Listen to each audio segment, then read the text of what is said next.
الحمد لله نحمده ونستعينه ونؤمن به ونتوكل عليه ونعوذ بالله من شرور أنفسنا ومن سيئات أعمالنا من يهد الله فلا مضل له ومن يضلل فلا هادي له وأشهد أن لا إله إلا الله وحده لا شريك له وأشهد أن محمدا عبده ورسوله اللهم صل على محمد وعلى آل محمد كما صليت على إبراهيم وعلى آل إبراهيم وبارك على محمد وعلى آل محمد كما باركت على إبراهيم وعلى آل إبراهيم إنك حميد مجيد أما بعد فإن خير الحديث كتاب الله وخير الهدي هدي محمد صلى الله عليه وسلم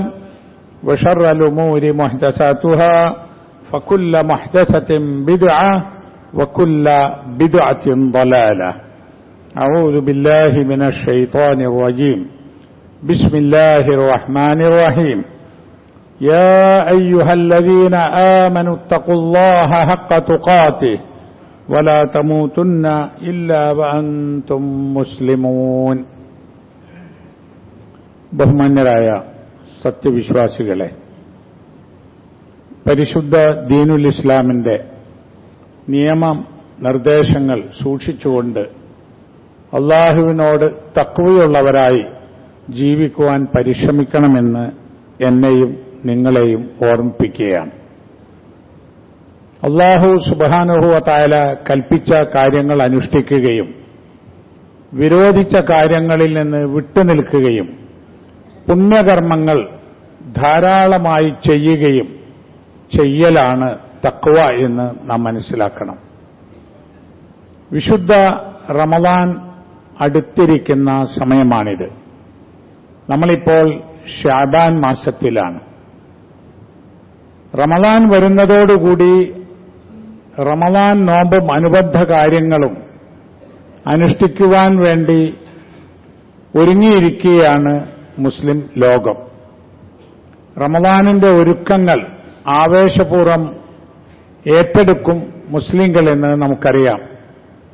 പക്ഷേ എന്താണ് ഒരുക്കങ്ങൾ, എന്താണ് നമ്മൾ ചെയ്യേണ്ടത്, ഏതെല്ലാം കാര്യങ്ങളാണ് നമ്മളിപ്പോൾ ശ്രദ്ധിക്കേണ്ടത് എന്ന് നമ്മൾ അറിയണം. ശഅബാൻ മാസം റമളാനിലേക്കുള്ള ഒരുക്കത്തിനുള്ള ഒരു കാലമാണ്.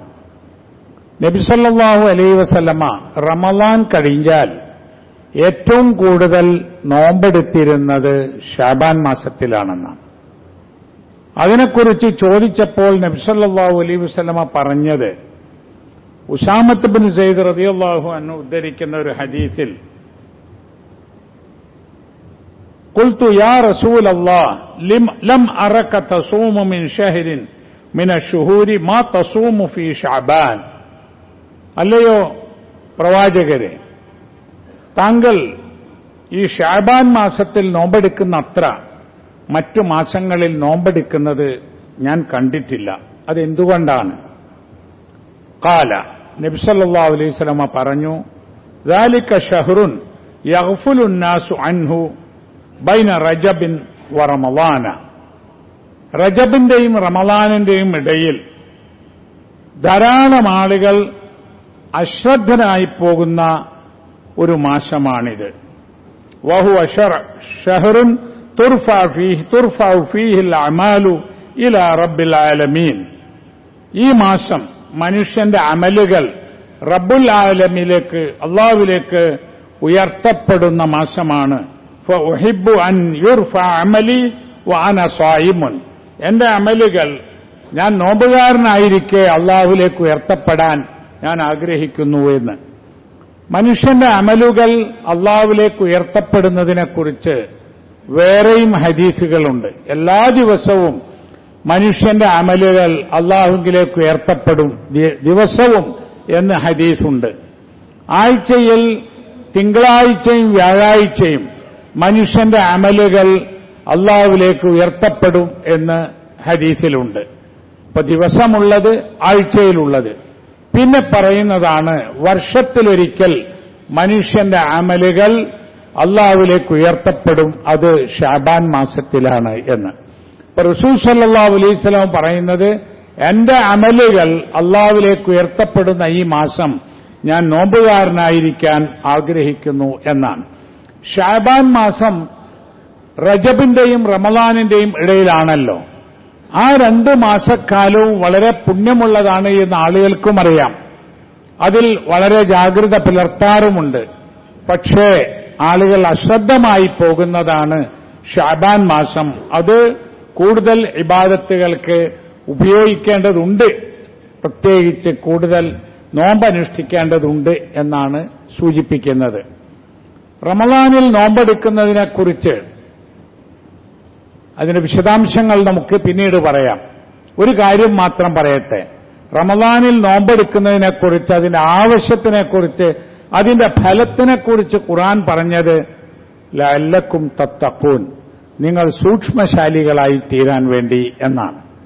മനുഷ്യരിൽ ഒരു സൂക്ഷ്മതാബോധം, അത് വളർത്താൻ വേണ്ടിയാണ്, അത് നിലനിർത്താൻ വേണ്ടിയാണ് റമളാനിലെ നോമ്പ് എന്ന്. എങ്ങനെയാണ് സൂക്ഷ്മതയുണ്ടാവുന്നത്? കൽപ്പിച്ച കാര്യം അനുഷ്ഠിക്കുക, നിരോധിച്ച കാര്യത്തിൽ നിന്ന് വിട്ടുനിൽക്കുക. സ്വാഭാവികമായും ഭക്ഷണപാനീയങ്ങൾ ഉപേക്ഷിക്കുന്നതോടുകൂടി തന്നെ മനുഷ്യന്റെ മനസ്സിന്റെ ഉള്ളിൽ ഒരു നിയന്ത്രണ സ്വഭാവം വരുന്നതാണ്. അത് ആണ് തഖ്വ. നബി സല്ലല്ലാഹു അലൈഹി വസല്ലം ഖുത്ബ നടത്തുന്ന സമയത്ത്, സാധാരണ പ്രസംഗിക്കുന്ന സമയത്ത് തഖ്വയെക്കുറിച്ച് പറയാറുണ്ട്. ഇപ്പൊ ജുമാ ഖുത്ബയിൽ തന്നെ തഖ്വ കൊണ്ടുള്ള വസിയ്യത്ത് എന്ന് പറയും. എന്ന് പറഞ്ഞാൽ സൂക്ഷ്മത പാലിക്കണം എന്ന ഉപദേശം. നബി സല്ലല്ലാഹു അലൈഹി വസല്ലം പ്രസംഗങ്ങളുടെ ഖുത്ബകളുടെ തുടക്കം പറയുമായിരുന്നു, യാ അയ്യുഹല്ലദീന ആമനു തഖുല്ലാഹ ഹഖ്ക തുഖാതി വലാ തമൂതുന്ന ഇല്ലാ വഅൻതും മുസ്ലിമൂൻ. യാ അയ്യുഹല്ലദീന ആമനു, സത്യവിശ്വാസികളെ, ഇത്തഖുല്ലാഹ ഹഖ്ക തുഖാതി, നിങ്ങൾ അള്ളാഹുവിനെ സൂക്ഷിച്ച് ജീവിക്കുക. അള്ളാഹുവിനെ സൂക്ഷിക്കേണ്ട വിധം അള്ളാഹുവിനെ സൂക്ഷിച്ച് ജീവിക്കുക. വലാ തമൂതുന്ന ഇല്ലാ വഅൻതും മുസ്ലിമൂൻ, നിങ്ങൾ മുസ്ലിങ്ങളായിക്കൊണ്ടല്ലാതെ മരണപ്പെടാൻ ഇടവരരുത് എന്ന്. പലപ്പോഴും വേറെയും 2 ആയത്തുകൾ ഓതുമായിരുന്നു. യാ അയ്യുഹന്നാസു തഖൂ റബ്ബക്കുമുല്ലദീ ഖലഖക്കും മിൻ നഫ്സിൻ വാഹിദ വഖലഖ മിൻഹാ സൗജഹ വബث منهما رجالا كثيرا ونساء واتقوا الله الذي تساءلون به والارحام ان الله كان عليكم رقيبا. يا ايها الناس اتقوا ربكم, ജനങ്ങളെ, നിങ്ങൾ നിങ്ങളുടെ റബ്ബിനെ സൂക്ഷിക്കുക. അല്ലദീ ഖലഖക്കും മിൻ നഫ്സിൻ വാഹിദ, നിങ്ങളെ ഒരേ ഒരു നഫ്സിൽ നിന്ന്, ആത്മാവിൽ നിന്ന് സൃഷ്ടിച്ച അല്ലാഹു. വഖലഖ മിൻഹാ സൗജഹ, അതിൽ നിന്ന് അല്ലാഹു അതിനെ ഇണയെയും സൃഷ്ടിച്ചു. വബث മിൻഹുമാ റിജാലൻ കസീറൻ വനിസാഅ, ആ 2 ആളുകളിൽ നിന്ന് അല്ലാഹു തആല ധാരാളം പുരുഷന്മാരെയും സ്ത്രീകളെയും സൃഷ്ടിച്ചു. വത്തഖുല്ലാഹ അല്ലദീ തസാഅലൂന ബിഹി വൽഅർഹാം, നിങ്ങൾ പരസ്പരം ചോദിക്കുന്ന ആ അല്ലാഹുവിനെ കൂടുതലായി നിങ്ങൾ സൂക്ഷിക്കുക, കുടുംബബന്ധം പുലർത്തുക. അല്ലാഹുവിനെ സൂക്ഷിച്ച് ജീവിക്കാനുള്ള ആഹ്വാനമാണ് ആ ആയത്തിലും പറയുന്നത്. 3-ാമത്തെ ആയത്തുണ്ട്, പലപ്പോഴും നബി സല്ലല്ലാഹു അലൈഹി വസല്ലം ഖുത്ബയിൽ പറഞ്ഞിരുന്നത്, യാ അയ്യുഹല്ലദീന ആമനു തഖുല്ലാഹ വഖൂലു ഖൗലൻ സദീദാ യുസ്ലിഹ് ലക്കും അഅമാലക്കും വയഗ്ഫിർ ലക്കും ദുനൂബക്കും വമൻ യുതിഇല്ലാഹ വറസൂലഹു ഫഖദ് ഫാസ ഫൗസൻ അദീമാ. യാ അയ്യുഹല്ലദീന ആമനു തഖുല്ലാഹ, സത്യവിശ്വാസികളെ, നിങ്ങൾ അല്ലാഹുവിനെ സൂക്ഷിക്കുക. വഖൂലു ഖൗലൻ സദീദാ, നല്ല വാക്ക്, കൃത്യമായ വാക്ക്, മാന്യമായ വാക്ക് നിങ്ങൾ പറയുകയും ചെയ്യുക. അങ്ങനെ ചെയ്താൽ യഗ്ഫിർ ലക്കും ദുനൂബക്കും, നിങ്ങൾക്ക് യുസ്ലിഹ് ലക്കും അഅമാലക്കും വയഗ്ഫിർ ലക്കും ദുനൂബക്കും, നിങ്ങളുടെ അമലുകൾ അല്ലാഹു നന്നാക്കി തരും, നിങ്ങളുടെ പാപങ്ങൾ അല്ലാഹു പുറത്തു തരുകയും ചെയ്യും. വമൻ യുതിഇല്ലാഹ വറസൂലഹു ഫഖദ് ഫാസ ഫൗസൻ അളീമാ, അല്ലാഹുവിനെയും അവന്റെ പ്രവാചകനെയും അനുസരിച്ചാൽ അവൻ വലിയ വിജയം നേടിക്കഴിഞ്ഞു എന്ന്. ഇതാണ് തഖ്വ. ഈ തഖ്വയുണ്ടാവാനാണ് നോമ്പെടുക്കുന്നത്. ആ നോമ്പാണ് നമുക്ക് റമളാനിൽ വരാനിരിക്കുന്നത്. അപ്പോൾ അത് യാതൊരു തകരാറുമില്ലാത്ത വിധം കൊണ്ടുപോകുന്നതിന് നമ്മൾ ശഅബാൻ മാസത്തിൽ ശ്രമിക്കുക. ശഅബാൻ മാസത്തിൽ തന്നെ നമ്മൾ കഴിഞ്ഞ വർഷത്തെ നോമ്പ് വിട്ടുപോയിട്ടുണ്ടെങ്കിൽ നോറ്റു വീട്ടണം.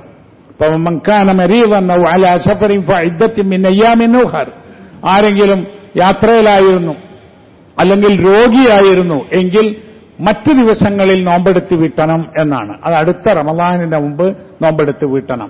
ആയിഷ ബീവി റളിയല്ലാഹു അൻഹ ഉദ്ധരിക്കുന്ന ഒരു ഹദീസിൽ പറയുന്നുണ്ട്, എനിക്ക് ഈ വിട്ടുപോകുന്ന നോമ്പെടുക്കാൻ ശഅബാൻ മാസത്തിൽ മാത്രമാണ് സാധിച്ചിരുന്നത് എന്ന്. അങ്ങനെ മതി. ആ ശഅബാൻ മാസവും വിട്ട് മുന്നോട്ട് പോകാൻ പാടില്ലാത്തതാണ്. നമ്മൾ നോമ്പ് ഖളാഉള്ളവർ നോമ്പെടുക്കുക, അതിനും കഴിയാത്ത ആളുകൾ അതിനുള്ള പ്രായശ്ചിത്തം ഫിദിയത്തുൻ തആമു മിസ്കീൻ, മിസ്കിന്മാർക്കുള്ള ഭക്ഷണം കൊടുക്കുക, അതും ഈ ശഅബാൻ മാസത്തിൽ തന്നെ ചെയ്ത് തീർക്കേണ്ടതാണ്. മറ്റൊന്ന്, റമളാൻ മാസത്തിൽ നമ്മൾ കൂടുതൽ ദാനധർമ്മങ്ങൾ ചെയ്യും. പല ആളുകളും അവരുടെ വാർഷികം സാമ്പത്തിക വർഷം കണക്കാക്കി സക്കാത്ത് പോലും കണക്കാക്കി കൊടുക്കുന്നത് റമളാനിലേക്ക് നേരത്തെ ചെയ്ത് പൂർത്തിയാക്കാറുണ്ട്, റമളാനിന്റെ പുണ്യവും കൂടി കിട്ടാൻ. അപ്പൊ അത്തരം കാര്യങ്ങളും നേരത്തെ തയ്യാറെടുക്കണം എന്ന് സൂചിപ്പിക്കുന്നു. മറ്റൊരു കാര്യം, നമ്മൾ എപ്പോഴും തിരക്കിലാണല്ലോ എല്ലാ കാലത്തും. റമളാൻ മാസം ഇബാദത്തിന് വേണ്ടി ഒന്ന് ഒഴിയാനും കൂടിയുള്ളതാണ്. അപ്പൊ ഏതെല്ലാം കാര്യങ്ങളിൽ ദുനിയവിയായ കെട്ടുപാടുകളിൽ നമ്മൾ അല്പമെങ്കിലും ഒന്നൊഴിയാൻ റമളാനിൽ എന്തുണ്ട് വഴി എന്ന് നോക്കണം. ആഘോഷങ്ങള്, നമ്മുടെ കുടുംബപരമായ പല സംഗമങ്ങള്, നിർബന്ധമല്ലാത്ത യാത്രകള്, അതൊക്കെ തന്നെ നമ്മൾ ഒന്ന് നിയന്ത്രിക്കുക. റമളാൻ കഴിയട്ടെ എന്ന് തീരുമാനിച്ചാൽ റമളാനിൽ നമുക്ക് ഇബാദത്തിന് നല്ല ഒഴിവ് കിട്ടും എന്ന് മനസ്സിലാക്കണം. റമളാൻ മാസത്തിൽ ചെയ്യുന്ന വലിയൊരു പുണ്യകർമ്മമാണ് ആളുകൾക്ക് നോമ്പെടുക്കാൻ വേണ്ടി ആവശ്യമായ ഭക്ഷണം നൽകുക എന്നത്. ഒരാൾക്ക് നോമ്പെടുക്കാൻ ഭക്ഷണം കൊടുത്താൽ, നോമ്പ് തുറപ്പിച്ചാൽ, നോമ്പെടുത്ത കൂലി അവന്റേത് കുറയാതെ നോമ്പെടുക്കാൻ ഭക്ഷണം കൊടുത്തവന്, അല്ലെ നോമ്പ് തുറക്കാൻ ഭക്ഷണം കൊടുത്തവന് ലഭിക്കും എന്ന് ഹദീസിലുണ്ട്. അപ്പൊ അത് നമ്മൾ ഇപ്പോഴേ ആഗ്രഹിച്ചാൽ നമുക്ക് സാധിക്കും. ഞാൻ ഇത്ര പേർക്ക് എന്റെ പണം കൊണ്ട് റമളാനിൽ ഞാൻ നോമ്പ് തുറക്കാൻ വേണ്ടി ഭക്ഷണം കൊടുക്കുന്നതാണ് എന്ന്. ഇതൊക്കെയാണ് നമ്മളൊരു ഒരുക്കം എന്ന നിലക്ക് കാണേണ്ടത്. റമളാൻ മാസത്തിൽ നമ്മൾ ധാരാളമായി ഖുർആൻ പാരായണം ചെയ്യും, ധാരാളമായി പള്ളിയിൽ വന്നിരിക്കും, ധാരാളമായി ദുആ ചെയ്യും. അത്തരം കാര്യങ്ങൾ നേരത്തെ തന്നെ ആരംഭിച്ചാൽ നമുക്ക് റമളാനിൽ അത് കൂടുതൽ ഒരു ആശ്വാസവും ആയിത്തീരും എന്ന് നാം മനസ്സിലാക്കുക. അല്ലാഹു സുബ്ഹാനഹു വ തആല നമ്മെ അനുഗ്രഹിക്കുമാറാവട്ടെ.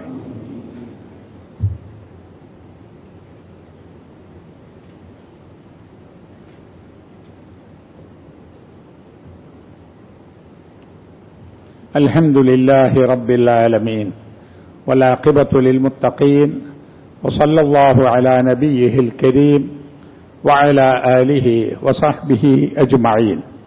ഇത്തഖുല്ലാഹ ഇബാദല്ലാഹ്. അല്ലാഹുവിന്റെ വിധിവിലക്കുകൾ സൂക്ഷിക്കണമെന്ന് വീണ്ടും ഉണർത്തുകയാണ്. ശഅബാൻ മാസം റമളാനിന്റെ കവാടം എന്ന നിലയിൽ നമ്മൾ കൂടുതൽ ഒരുങ്ങുകയും ശ്രദ്ധിക്കുകയും ചെയ്യണം എന്നാണ് സൂചിപ്പിച്ചിട്ടുള്ളത്. എന്നാൽ ഈ ശഅബാൻ മാസത്തിൽ ഏതെങ്കിലും ചില പ്രത്യേക ദിവസങ്ങളോ പ്രത്യേക സമയങ്ങളോ പ്രത്യേകമായി കണ്ടുകൊണ്ടുള്ള പ്രത്യേകമായ ആരാധനകൾ സ്വഹീഹായി ഹദീസുകളിൽ വന്നിട്ടില്ല. ദുർബലമായ വഈഫായ ഹദീസുകളോ കെട്ടിച്ചമച്ച ഹദീസുകളോ മാത്രമാണ് അങ്ങനെയുള്ള കാര്യങ്ങൾ ശഅബാൻ മാസത്തിൽ ഉണ്ട് എന്ന് വരുത്തി തീർക്കുന്നത്. പ്രത്യേകിച്ച് ലൈലത്തുൻ നിസ്ഫ് മിൻ ശഅബാൻ, ശഅബാന്റെ പകുതി, ആ പകുതിയുടെ രാത്രിയിൽ അല്ലെങ്കിൽ അന്നത്തെ പകലിൽ പ്രത്യേകമായ ചില ആരാധനകൾ, നോമ്പുകൾ, പ്രത്യേകമായ ചില നമസ്കാരങ്ങൾ അങ്ങനെയൊന്നും സ്ഥിരപ്പെട്ട് വന്നിട്ടില്ല. പ്രമുഖ പണ്ഡിതനായ ഇബ്നു ഹജറുൽ ഹൈതമി റഹിമഹുല്ലാ ഇത് സംബന്ധമായി പറയുന്നത്, وجميع ما روي من الأحاديث المشتهرة في فضائل هذه الليلة وليلة نصف من شعبان باطل وكذب لا أصل له എന്നാണ്. ഈ ലൈലത്തു നിസ്ഫ് ഷഅബാൻ, ഷഅബാൻ മാസത്തിന്റെ പകുതിയിലെ രാത്രിയിൽ ചില പ്രത്യേകതകൾ ഉള്ളതായി വന്നിട്ടുള്ള എല്ലാ ഹദീസുകളും ബാത്തിലാണ്, അതായത് അസത്യമാണ്, കദിബാണ്, കളവാണ്, ലാ അസ്ല ലഹു, അതിന് യാതൊരു അടിസ്ഥാനവുമില്ല. വൈൻ വഖാഫി ബഅദ് കുതുബിൽ അകാബിരി, ചില മുതിർന്ന ആളുകളുടെ, വലിയ ആളുകളുടെ ഗ്രന്ഥങ്ങളിൽ അങ്ങനെ വന്നിട്ടുണ്ടെങ്കിലും കല്ലിഹ്യാഇൽ ഗസാലി വഗൈരിഹി, ഇമാം ഗസാലി പോലുള്ള ചില വലിയ പണ്ഡിതന്മാർ അങ്ങനെ പറഞ്ഞിട്ടുണ്ടെങ്കിലും ആ വിഷയത്തിൽ ഉദ്ധരിക്കപ്പെടുന്ന ഹദീസുകൾ അത് സഹീഹല്ല, സ്വീകാര്യമല്ല എന്ന് ഇത് ഇബ്നുൽ ഹജർ അൽ ഹൈത്തമി തന്റെ ഫതാവൽ കുബ്ര അൽ ഫിഖ്ഹിയ എന്ന ഗ്രന്ഥത്തിൽ പറഞ്ഞതാണ്. ഒരാൾ സാധാരണ അയ്യാമുൽ ബീദിൽ നോമ്പെടുക്കുന്നുണ്ട് എന്ന് കരുതുക, 13, 14, 15 ദിവസങ്ങളിൽ അറബി മാസത്തിൽ, അത് പ്രത്യേക പുണ്യമാണ്. അത് ഈ ദിവസങ്ങളിൽ വന്നാൽ അത് നോൽക്കാവുന്നതാണ്. ഒരാൾ തിങ്കളും വ്യാഴവും നോമ്പെടുക്കാറുണ്ട് എന്ന് വിചാരിക്കുക, അതുകൊണ്ട് തിങ്കളും വ്യാഴവും ഈ ദിവസമായി വന്നാൽ അവർക്ക് നോമ്പെടുക്കാവുന്നതാണ്. പറഞ്ഞത് പ്രത്യേകമായ ഒരു ദിവസം, പ്രത്യേകമായ ഒരു രാത്രി, ഇതിന്റെ പേരിൽ പുണ്യകരം എന്ന് പറയുന്ന റിപ്പോർട്ടുകൾ ശരിയല്ല എന്നാണ്. അപ്പൊ നമുക്ക് തഹജ്ജുദ് നമസ്കാരം, രാത്രി നമസ്കാരം, ആ സമയത്തുള്ള ദുആകൾ, അതൊക്കെ എന്നും പുണ്യമുള്ള കാര്യമാണ്. അങ്ങനെ ചെയ്യുന്ന ആളുകൾക്ക് അന്നും അത് നിർവഹിക്കാവുന്നതാണ്. ദീനിൽ ബിദ്അത്തുകൾ കടന്നു വരുന്നതിനെ വളരെ സൂക്ഷിക്കണം. കാരണം നല്ലതല്ലേ എന്ന് വിചാരിച്ചാണ് ദീനിൽ പഠിപ്പിക്കപ്പെടാത്ത പലതും കടന്നു വരുന്നത്. അപ്പൊ നമ്മൾ പള്ളിയിൽ കയറിയാൽ 2 റക്അത്ത് നമസ്കരിക്കൽ നല്ലതാണ്, പുണ്യമാണ്. എന്നാൽ ആ നമസ്കാരം ജമാഅത്തായി നമസ്കരിക്കൽ നബി സല്ലല്ലാഹു അലൈഹി വസല്ലം പഠിപ്പിക്കാത്തതാണ്. അതുകൊണ്ട് നല്ലതല്ലേ, ജമാഅത്തിന് 27 ഇരട്ടി പ്രതിഫലമില്ലേ എന്ന് പറഞ്ഞ് നമ്മൾ തഹിയ്യത്ത് നമസ്കാരമോ ഫർള് നമസ്കാരത്തിന്റെ മുമ്പും ശേഷവുമുള്ള റവാത്തിബ് സുന്നത്തുകളോ ജമാഅത്തായി നമസ്കരിക്കാൻ പാടില്ല. അങ്ങനെ വരുമ്പോൾ ദീനിൽ പഠിപ്പിക്കപ്പെടാത്ത ഒരു കാര്യം ദീനീ കാര്യം എന്ന നിലയ്ക്ക് ചെയ്യുമ്പോൾ അതാണ് ബിദ്അത്ത്, പുത്തനാചാരം എന്ന് പറയുന്നത്. അതും ഈ സന്ദർഭത്തിൽ നിങ്ങളുടെ ശ്രദ്ധയിൽ ഉണ്ടാവണം എന്ന് ഓർമ്മിപ്പിക്കുകയാണ്. അല്ലാഹു സുബ്ഹാനഹു വ തആല നമ്മെ എല്ലാവരെയും അനുഗ്രഹിക്കുമാറാവട്ടെ. റഹ്മാനും റഹീമുമായ അല്ലാഹുവേ, ഞങ്ങളിൽ നിന്ന് വന്നുപോകുന്ന തെറ്റുകുറ്റങ്ങൾ ഞങ്ങൾക്ക് നീ വിട്ടുപുറത്ത് മാപ്പാക്കി തരണമേ. ഞങ്ങളിൽ നിന്ന് മരണപ്പെട്ടുപോയ ആളുകൾക്ക് മഗ്ഫിറത്ത് നൽകി അനുഗ്രഹിക്കണമേ. രോഗങ്ങളും പ്രയാസങ്ങളും കൊണ്ട് കഷ്ടപ്പെടുന്നവരുടെ എല്ലാ രോഗങ്ങളെയും പ്രയാസങ്ങളെയും നീക്കിത്തരണമേ.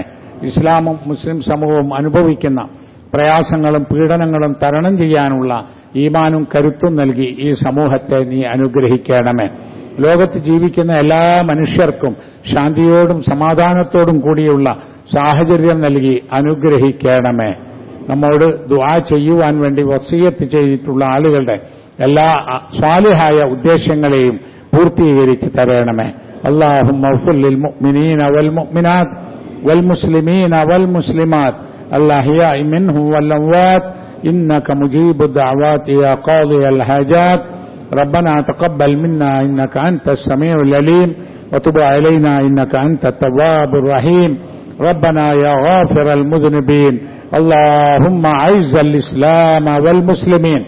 ربنا هب لنا من أزواجنا وذرياتنا قرة أعين واجعلنا للمتقين إماما. ربنا آتنا في الدنيا حسنة وفي الآخرة حسنة وقنا عذاب النار. وصلى الله على نبينا محمد وعلى آله وصحبه وسلم.